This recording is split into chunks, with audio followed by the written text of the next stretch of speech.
Hai, Assalamualaikum. Jumpa lagi.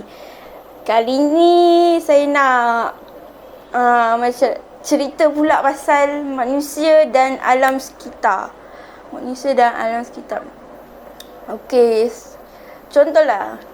Saya ambil satu masalah yang kita boleh tengok lah sekarang dekat dalam berita pun mana-mana lah. Pencemaran air. Kalau kita tengok dekat Malaysia ni memang pencemaran air dah jadi macam perkara biasa. Walaupun dah ada undang-undang, dah ada macam-macam lah dah buat. Tapi manusia ni jenis yang macam mana nak kata? Jenis yang keras kepala, jenis degil yang nak mencemarkan sungai kita ni. Macam tu, macam kita tengok dekat Selangor. Dekat Selangor masalah tak ada air tu memang selalu dah. Baru-baru ni pun dekat Selangor juga dalam masuk berita 2 kali ke 3 kali lah tahun ni. Baru-baru ni lah. Selangor memang menghadapi krisis air disebabkan tangan-tangan manusia ni yang tak bertanggungjawab. Macam tu. So dekat sini Anek, saya nak beritahu lah, pencemaran air ialah perubahan yang berlaku kepada air dari segi kandungan warna atau serta sifat kimia yang disebabkan oleh pelbagai bahan pencemar dalam pelbagai bentuk seperti pepejal, cecair dan gas.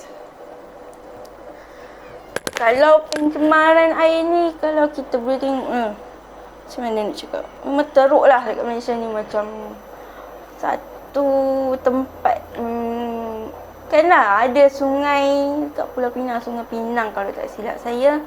Air dia memang hitam lah, hitam memang tak elok sangat air dia.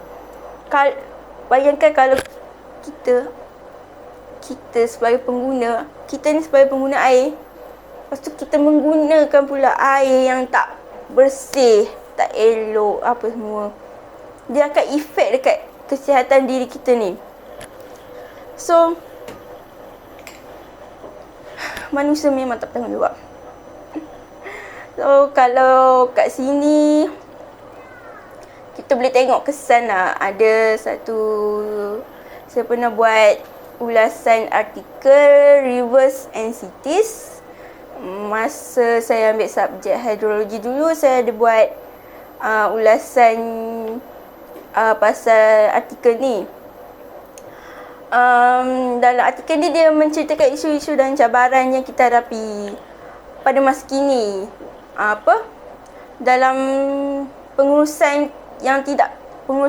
tidak cekap oleh manusia untuk menguruskan sistem sungai ni. Macam kita sendiri sebagai manusia, kita melihat sungai ni sebagai kawasan pembuangan sampah. Kalau kat sini lah apa yang saya tulis, pembuangan sampah dan sisa pembentungan diuruskan dengan tidak cekap. Setengah individu ni manusia, apa yang boleh saya nampak dekat sini, paling ketara sekali dari industri perkilangan. Diorang selalu buang bahan pepejal, asid, apa semua dalam sungai. Bukan dalam industri perkilangannya. Individu tu sendiri, rakyat tu sendirilah, manusia ni macam mana? Kadang-kadang kita sendiri pun memanglah tak perasan buang sampah dekat dalam sungai. Kadang-kadang buang sampah tepi-tepi jalan macam tu je. And then lagi, macam saya cakap, dia ada juga sesetengah pihak yang tak bertanggungjawab menjadikan sungai sebagai kawasan pelepasan sisa domestik, komersial, industri ataupun agriculture secara sewenang-wenangnya, di mana akhirnya pencemaran menjadi semakin teruk. Yang seterusnya, kedua adalah hakisan tanah. Hakisan tanah ni pun akan menyebabkan pembendapan sungai sering berlaku dengan dia terjadi sebab untuk tujuan agriculture, pembalakan, kegunaan industri ataupun guna tanah. Ia memberi macam dia bagi jadi wujudnya tanah runtuh, pencemaran air, mengancam nyawa, menjadi kerosakan harta benda dan di kawasan sekitarnya. And semua pembangunan dan kesannya kemudian berlanjutan sampai juga ke sungai dan akan mengganggu sistem sungai itu sendiri. Keadaan macam ni kalau berterusan lagi, ia akan memburukkan lagi pencemaran yang sedia ada. Kita dah ada pencemaran lagi dan kita buat lagi, kita tambah lagi pencemaran. So, macam mana? Lepas tu dia tidak diendahkan dan disalahgunakan akan membawa kepada sungai mati. Sungai mati akibat tangan manusia, akibat perbuatan manusia itu sendiri. Seterusnya,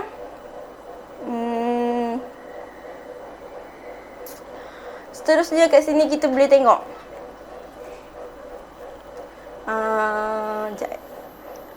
apa lagi ya? Sekejap. Kita boleh tengok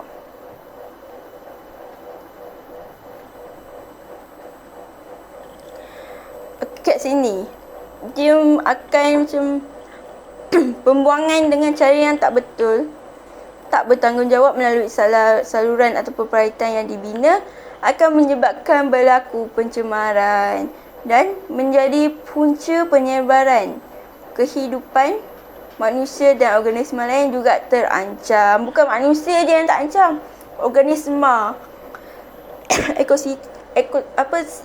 hidupan akuatik di dalam sungai, di dalam sungai, dalam laut akan terjejas juga. Dan akan menyebabkan haiwan-haiwan di dalam air tu akan pupus, mati macam tu je akibat dari pembuangan sisa domestik asid semua di dalam air lah. Dan juga kalau dari segi kepada manusia pula, dia akan menyebabkan penyakit yang kronik lah kepada manusia. Dia akan menjejaskan kesihatan manusia tu sendiri. And then ada juga yang macam jenis yang membuang asid di dalam sungai. Asid ni merupakan satu bahan pencemar yang berbahaya.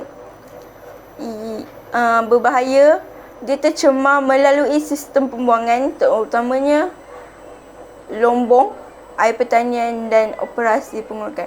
Air pertanian ni macam dalam agriculture. Kita tanam pokok dan kita guna baja, bukan baja organik, kita guna baja kimia. And bila kita guna baja kimia, lepas tu kita siram pokok tu, air tu mengalir masuk sungai dan dia akan menyebabkan sungai tu tercemar macam tu. Dia juga akan merosakkan seluruh komuniti biologi semula jadi.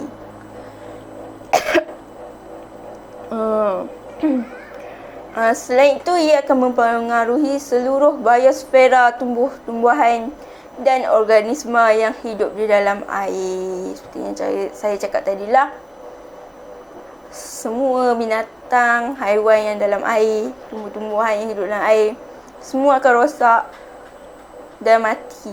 Macam tu je akibat pembuangan sampah pencemaran air ni. And then kalau kita boleh lihat dekat sini, sebagai contoh lah dekat sekejap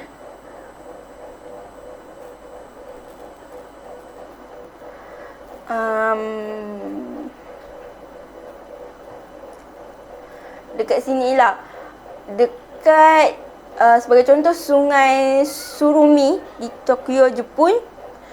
Pengurusan sungai yang efisien, pengurusan sungai diorang sangat efisien.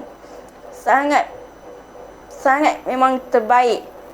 Dia berlaku, pengurusan sungai ni berlaku kerana diorang mempunyai kerjasama yang padu antara pihak kerajaan dan bukan kerajaan dan pihak berwajib untuk bersama-sama untuk menguruskan sungai tu.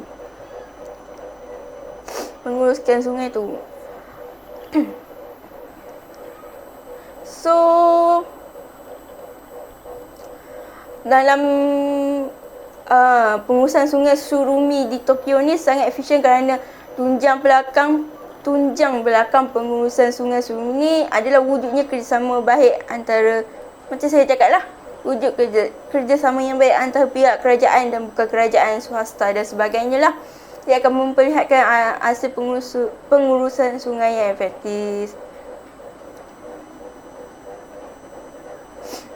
Selain itu, pelan utama sungai itu dibentangkan secara di sana di Tokyo, Sungai Surumi. Mereka membentangkan sungai itu sebagai sungai utama tu dibentangkan secara efektif dengan adanya pihak berwajib.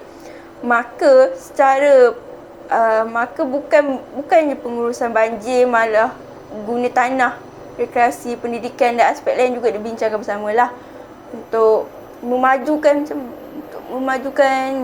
sungai tu, diberikan pendidikan di sungai tu, buat tempat-tempat rekreasi macam tu. Selain itu juga apa yang saya tulis dekat sini, pihak ini mewujudkan pusat Sungai Surumi yang di mana ia membekalkan ilmu pengetahuan tentang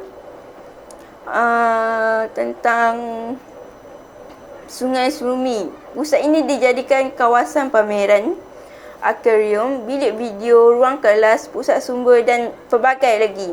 Pusat ini juga digunakan untuk tumpuan bagi bertukar-tukar idea berkenaan sungai ini ataupun komuniti, termasuklah pengetahuan am, pembelajaran alam sekitar ataupun aktiviti-aktiviti kesedaran persediaan bencana.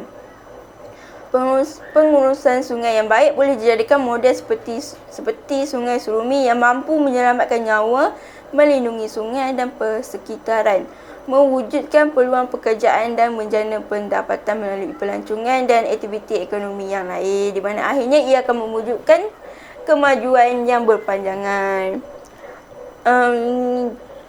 Lagi satu contoh dekat sungai di mana di luar negara juga, dalam artikel ni, Sungai Cheoncheon dekat Korea. Sungai ini dikatakan sebagai oasis hijau kerana ia berada di tengah bandar, di mana ia mampu mengurangkan efek pulau haba bandar. Sebelum wujudnya sungai ini, ia ditutupi dengan pembinaan jalan raya yang sesak. Projek ini mewujudkan sungai semula di tengah bandar adalah bagi menangani banjir kilat dan sebagai satu pembangunan yang mampu menaikkan imej Korea di seluruh dunia. Projek Sungai Cheoncheon ni bukan sahaja semata-mata untuk mewujudkan sungai ini semula, malah ia melibatkan pelbagai projek seperti pengangkutan, keterlibatan masyarakat, pelancongan, pengurusan banjir, ruang awam dan rekreasi, mengurangkan pulau haba bandar dan banyak lagi. So dekat Malaysia ni, apa yang saya boleh katakanlah, pihak-pihak yang tertentu boleh ambil sikit idea atau kaji macam mana diorang membuat sistem sungai secara efektif dan efisien bagi membantu memelihara kebersihan sungai, tak ada pencemaran. Mungkin Malaysia boleh buat macam tu.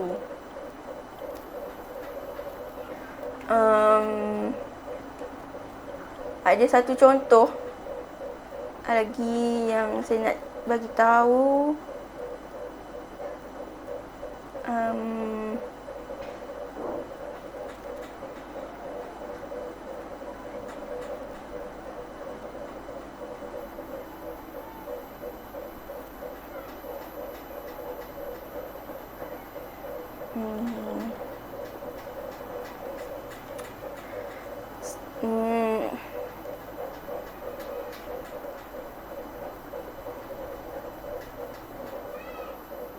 Okay, tak adalah. Itu je.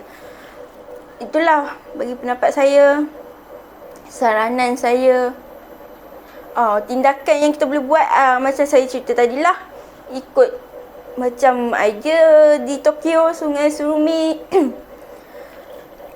buat satu pusat komuniti yang boleh memberi maklumat kepada masyarakat, bagi kerjasama antara pihak kerajaan, bukan kerajaan, individu luar, dan juga syarikat macam swasta untuk membantu bergabung bekerjasama untuk memulihkan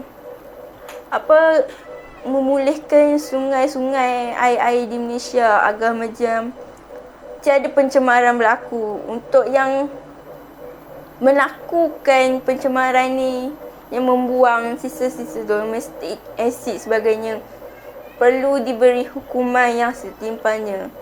Akibat mereka ni, individu yang tak bertanggungjawab ni, menyebabkan sungai tak bersih. Kita pun akan terpalit sekali, kesihatan kita tak selamat, dan hidupan akuatik dalam air pun akan pupus, mati macam tu je. So, sebagai kesimpulannya, kita haruslah menjaga sungai kita dengan baik. Sebab sungai ni adalah salah satu sumber punca air kita. Kalau tak ada sungai, laut, air tercemar, macam mana kita nak dapat sumber air yang bersih? Itulah kesimpulan saya. Agar pencemaran air dekat Malaysia ni boleh segera ditangani, segera